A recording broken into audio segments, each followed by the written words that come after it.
রাজবাড়ীর কালুখালী উপজেলা শ্রীবনন্দপুর গ্রামের কৃষক মোহাম্মদ ওহিদুল ইসলাম সাংসারিক কাজের পাশাপাশি প্রায় ৭ মাস আগে ইউটিউব দেখে শখের বশে শুরু করেন আঙুর চাষ। সেই শখই এখন রূপ নিয়েছে সম্ভাবনাময় উদ্যোগে। অনেক ধরছে দেখেন।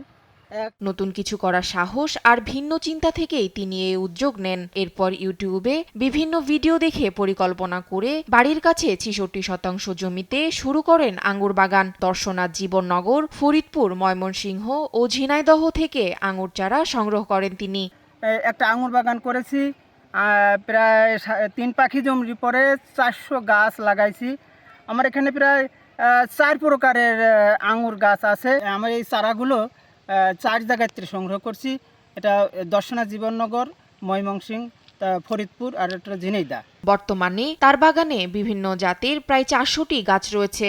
এর মধ্যে প্রায় প্রত্যেকটি গাছে থোকায় থোকায় আঙুর ধরেছে। কয়েক সপ্তাহের মধ্যেই ফল বিক্রির উপযোগী হবে। অন্যান্য যে চাষ করি আমরা অন্যান্য ফসলের চাইতে এতে একটু মানে সার ওষুধ কম লাগে। সার মানে রাসায়নিক সার খুব কম লাগে, জৈব সার একটু বেশি লাগে, আর পরিচর্যা মোটামুটি কমই, অতিরিক্ত অত পরিচর্যা লাগে না।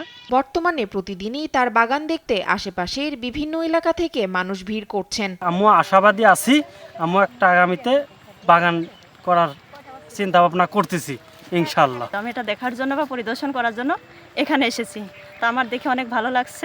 আমি এই আঙুর বাগান দেখতে এসেছি এবং এখানে এসে দেখতে পেলাম গাছে অনেক আঙুর ধরেছে। এটা দেখে আমার অনেক ভালো লেগেছে। সঠিক পরিকল্পনা, পরিশ্রম ও অদম্য সাহস থাকলে গ্রাম থেকেই গড়ে উঠতে পারে সফলতার গল্প। কৃষক ওহিদুল ইসলামের এই উদ্যোগই সেই সম্ভাবনার একটি উজ্জ্বল উদাহরণ। তাসফিয়া ইসলাম, নিউজ ডেস্ক, দেশ টিভি।